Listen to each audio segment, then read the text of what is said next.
마태복음 정독 12번째 시간을 시작하겠습니다. 제12강의 제목은 팔복입니다.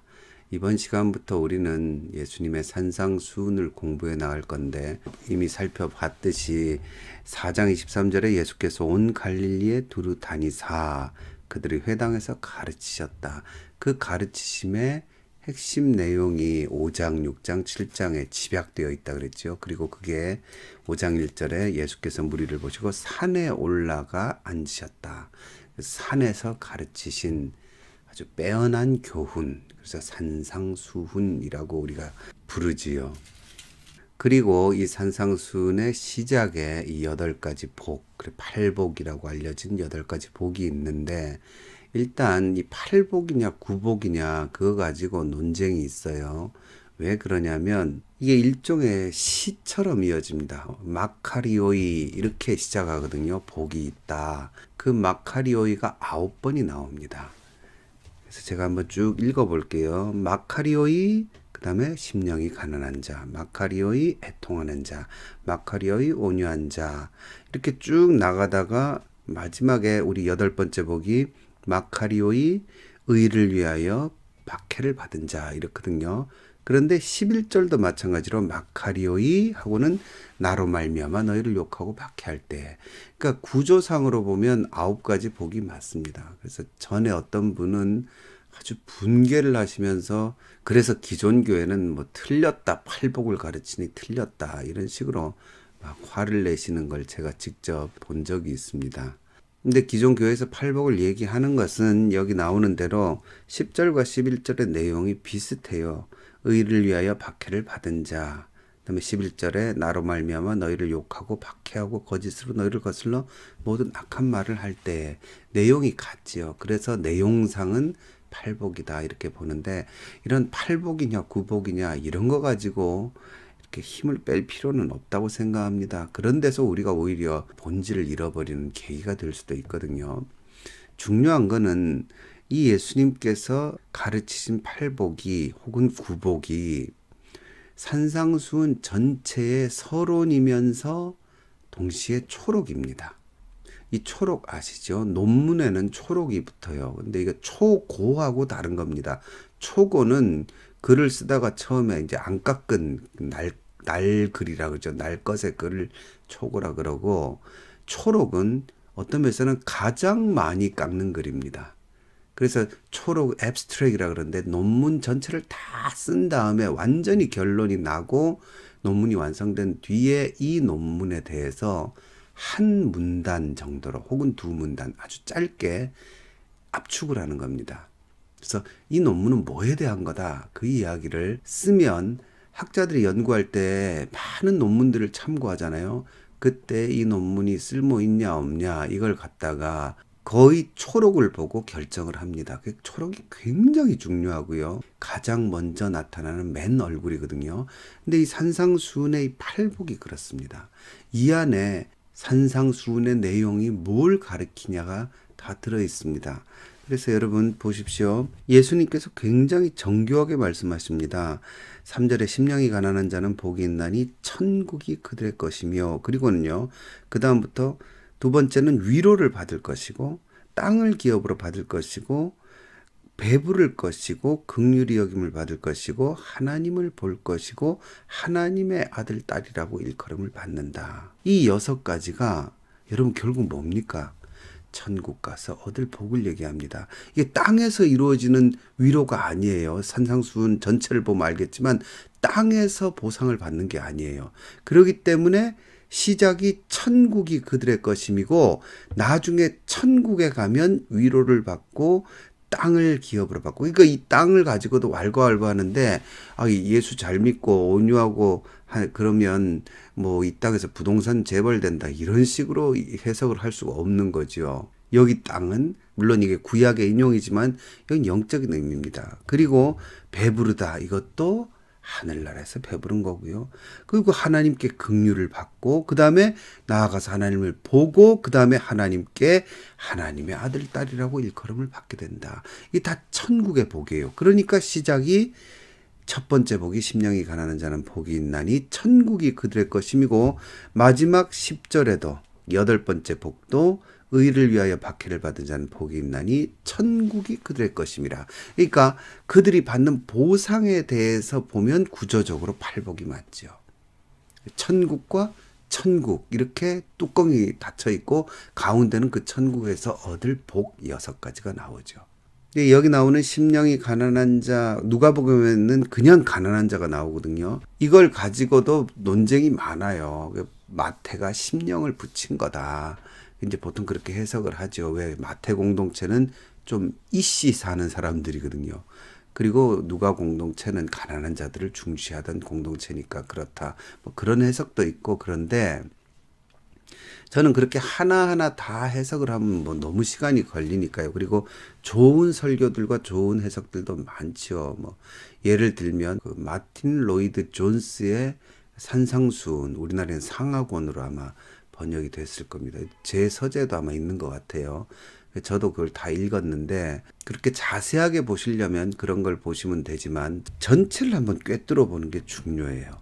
심령이 가난한 자, 애통하는 자, 온유한 자, 의에 줄이고 목마른 자, 긍휼히 여기는 자, 마음이 청결한 자, 화평하게 하는 자, 의를 위하여 박해를 받은 자. 이들의 특징이 뭡니까, 여러분? 이 땅에서 득세하지 않는 쪽 사람들이에요. 득세하고 사는 사람들, 배부르고 누리고 성공하고 하는 그런 사람들과 반대편에 있는 사람들. 근데 그 이유가 뭐냐면요.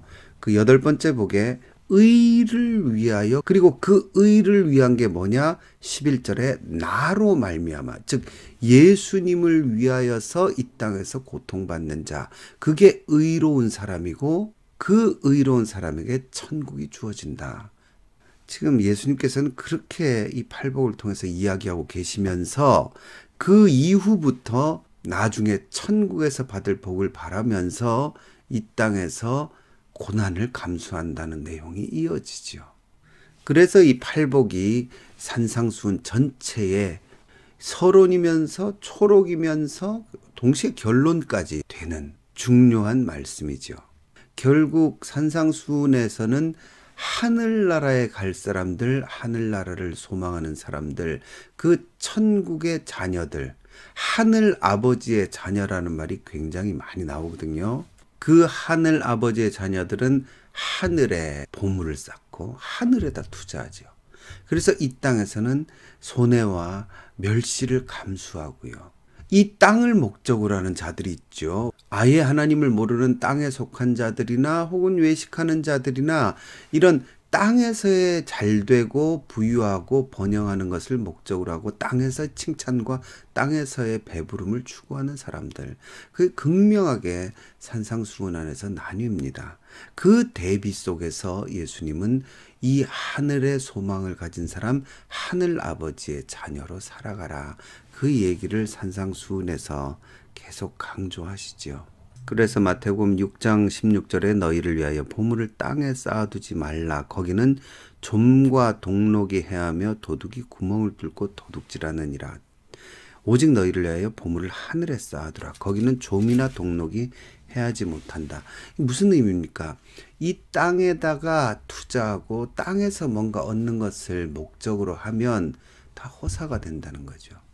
제가 최근에 어떤 영화를 봤는데 아일리시맨이라는 마틴 스콜세지 거장이라는 그 사람이 최근에 만든 영화인데 이 마피아들이 정말 나쁜 짓들을 해요. 사람 목숨을 파리처럼 여기면서 악하게 그걸 유지하고 누리고 살아보려고 애를 쓰다가 그 말년까지를 다 그리거든요.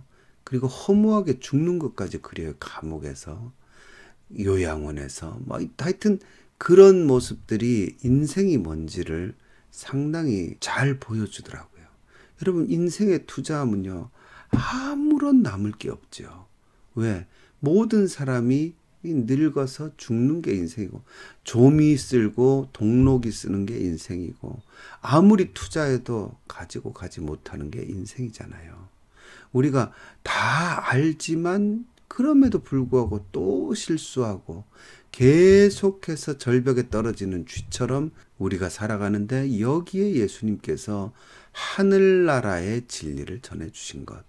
그래서 저 하늘에 투자를 하고 저 하늘을 위해 살면 하늘 아버지께서 너희의 아버지가 되어주셔서 너희 앞에 나타나서 너희가 하나님을 볼 것이고 너희를 긍휼히 여겨주실 것이고 너희를 아들, 딸이라고 칭해 주시고 너희를 다시 배부르게 하실 것이고 저 하늘에서 너희에게 땅을 주실 것이고 저 하늘에서 너희에게 위로를 주실 것이고 저 안에서 이런 이야기들이 산상수훈에 있고 그걸 압축시켜서 그래서 예수님이 말씀하시는 복된 자는 누구냐? 이 땅에서 하늘 바라보면서 고난을 감수하는 사람들이다. 자기를 꺾고 사는 사람들이다. 그 얘기를 하시는 거죠. 그러니까 궁극적으로 세상이 말하는 복과 너무나 다른 복을 기독교는 이야기합니다.